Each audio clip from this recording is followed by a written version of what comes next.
Hi everyone, LazyFire here. Welcome to Call of Duty World at War. World at War came out a year after Modern Warfare and is something of the redheaded stepchild of the Call of Duty franchise. It was at least until Ghosts came out. Anyways, World at War is kind of a regression in a way. It went back to World War II instead of continuing in the modern era or switching settings in the Call of Duty franchise. Which is exactly what Activision wanted. They didn't think that Modern Warfare was going to take off, so they wanted to have something keeping them in the World War II genre, which was still hot in 2008.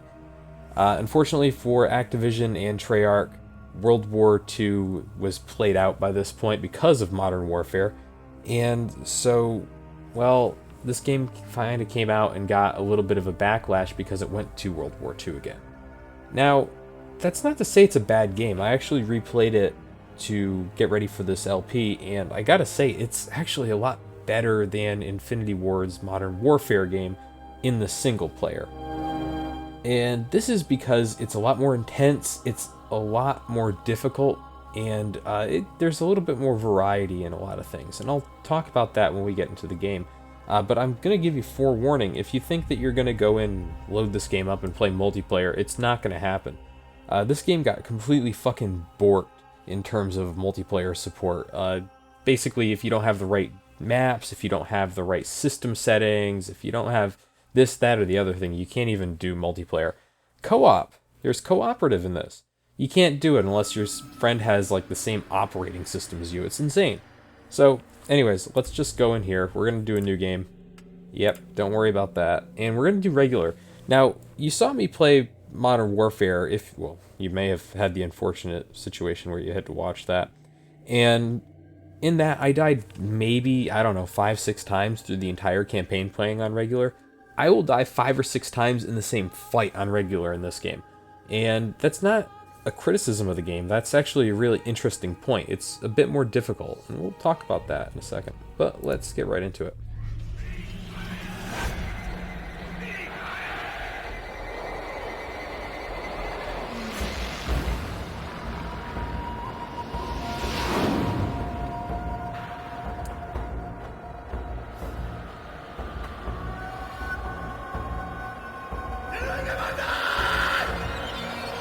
Members of the Senate, of the House of Representatives, yesterday, December 7th, 1941, a date which will live in infamy. The United States of America was suddenly and deliberately attacked by naval and air forces of the Empire of Japan.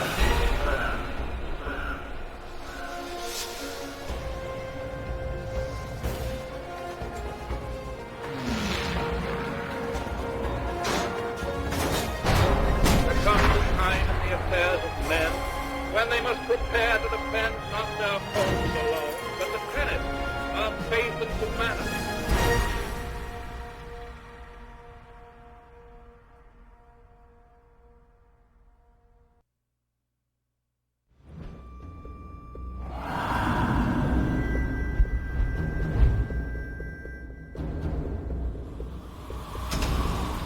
Make an atoll. Little more than sand, trees, and a small Japanese military base. Miller's reconnaissance team landed there almost a week ago. Since then, we've heard nothing. The waiting's over. We're going in. For all we know, they're already dead. If what little we know about the Japanese is true, it might be better if they are.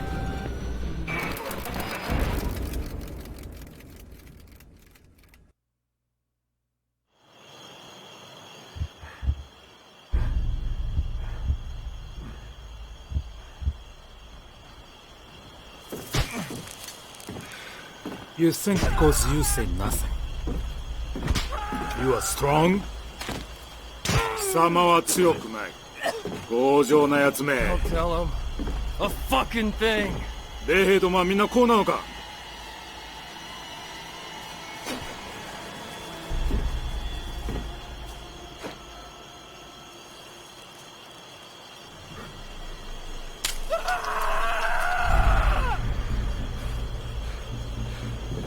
二人とも殺せ。 Go to hell.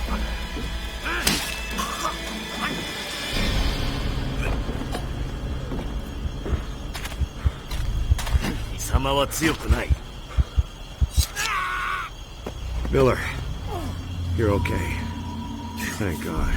We're gonna make them pay for what they've done. Fuckers!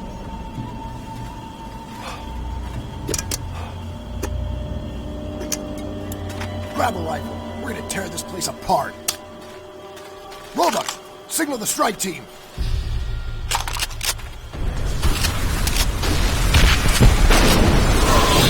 Here, go!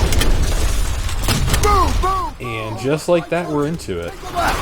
So there isn't really a tutorial or anything in this game, which is something that the Call of Duty franchise kind of got known for after this game came out, with Modern Warfare 3, actually. No, Black Ops, I'm sorry, Black Ops. And so it just kind of throws you right into this. You go through, you shoot people, you stab them. But one of the things you're going to notice about a lot of the weaponry, especially the stuff you're going to pick up from the Japanese, which will be most of what you use during the American campaign, it's a lot of bolt action stuff. And that is so different from what you're going to play as with Modern Warfare. Of course, it's because bolt actions were far more common as a rifle type back then. But one of the things about the game is that picking up bolt actions and trying to use them with this many enemies is absolutely insane. It makes total sense for the Germans and the Japanese to have them. But for you, well, you're going to want semi-autos like the Garand here, and you're going to want the Type 100 or other SMG. Mostly because if you... This guy's been fighting that same Japanese dude for like 2 minutes. There we go. But you're going to be fighting so many of these guys that it just makes absolutely no sense to hamper yourself by picking it up in a striker. Here, I'll show you. Let's use this for a moment, because the Grunt is going to run out of ammo pretty quickly. I did. Well done. Keep moving. Now, in the multiplayer, the bolt actions were actually the sniper rifle equivalent. And it turns out that in the multiplayer, you couldn't use a scope on your sniper rifle until you got a certain number of kills with it. Which made it difficult to use these things up close and personal, even if they were faster to kill with, because they were basically 1 or 2 shot hits. But let's get rid of that for a moment. You like that, you piece of shit? Good job. Jump in here. Ooh, a bayonet one. Now, one of the things that happens... hold on. We're going to get Thompson here. One of the things that happens, I won't say frequently in this game, but enough that it's worth noting, is the bonsai charge. Alright. There we go. We're using a Thompson now. Yeah, there's a lot of SMGs in this game, and I don't mind that. They're all pretty good. The Type 100 and the MP40 are the ones I'm going to be going for the most. But I still... Yeah, just headshots will work your way through this thing. Oh, there's still lean functionality in this game, by the way. I will forget about that every single time. I never think of Call of Duty as a game with lean. Where did you even come from? That guy... yeah, that's a bad guy. So the AI in the game, still not very good. Alright, we're about full on Type 100 ammo. Yeah, we're full on with Type 100. Support squad will hit the beach just up there. Move! Sorry, I'm just looking to make sure I haven't missed anything here. Tojo's at home in this shit. Eyes peeled. Stabbing. So, let's keep the Type 100 out. And you can see I got stuck a little bit here. I can't move. Yeah. So you might have noticed that while we're waiting for this, Kiefer Sutherland is voicing Roebuck here.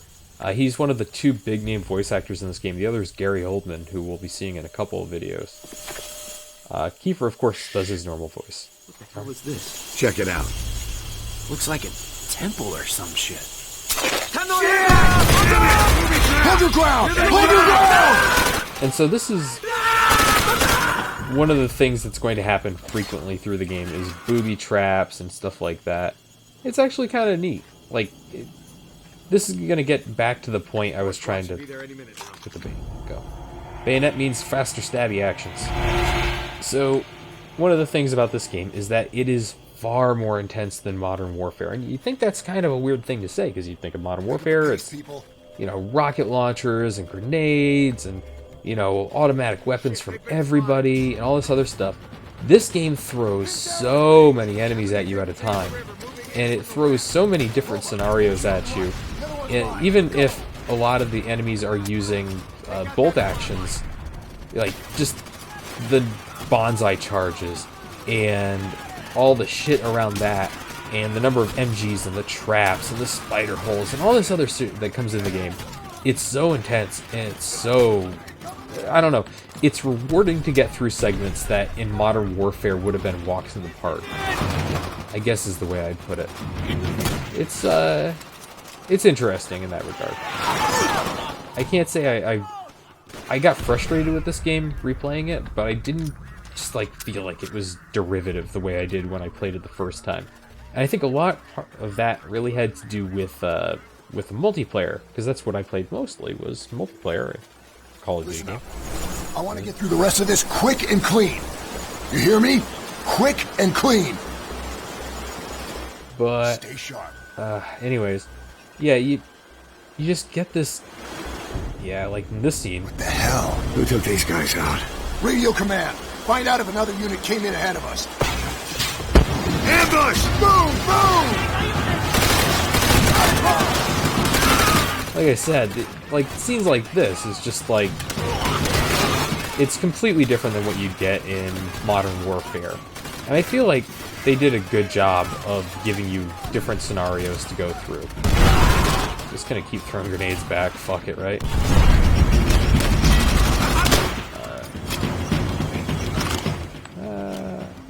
If I can get a Garand, I'd be pretty happy. I want to use the bayonet, but I also don't want these guys getting too close to me. The bayonet charges in this game, they're not too bad. If they get you in the front and you don't kill them before they hit you, it's actually pretty fine. It knocks you down and gives you a prompt similar to if you were getting attacked by a dog. If you use it, though, you'll get an insta-kill, so that's fine. Pop him right in the skull. I'm gonna hold on to the skewer, or however you pronounce this. The other thing is that in this game, there's a big emphasis on fire, and you'll see that when we first see the flamethrower, which I think you get that equipped as like a primary or your first weapon, or one of your two weapons, I think in like 3 different missions in the American campaign, and it rarely shows up in the German campaign or Russian campaign, but it is there. Ooh. You dead, pal? There we go. I don't know what just happened there. So yeah, once again, you're gonna... Keep moving. Okay. Robot, start the truck! Miller, use your knife and put a hole in that barrel. Let's do that.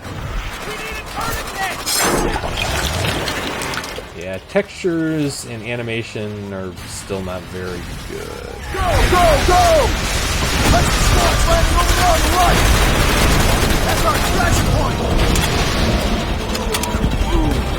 Oh, let's see. Nope. Fire in this game, by the way, because it plays such a huge part of it, you'd think there'd be a little bit more consistency in how to deal with it. There isn't. Ooh, got hit there. Fire, there's so much of it that you're never quite sure if you can walk on something or go around it or what the range is on it. It's kind of crazy. You have to be just very careful around fire in this game, which is, I mean, good for life too, as advice. Get to work planting those charges. Let's hold F at something for a few moments. Uh-oh. Damn! Timer's fried. We may only get a few minutes before detonation. Charge is set. We're leaving now. Sullivan, we have to jerry-rig the charges. We need to get to the extraction point ASAP. So, Yep, just gonna run. They're all around! Just gonna run. Ouch.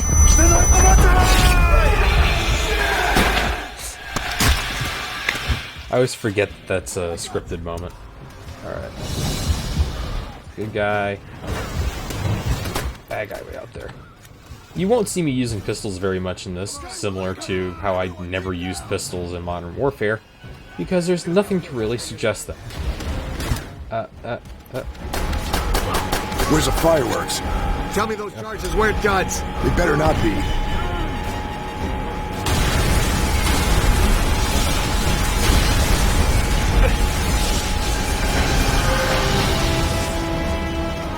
Nothing? Alright. So yeah, that's the first mission. We're gonna do one more American one. That'll be the next episode.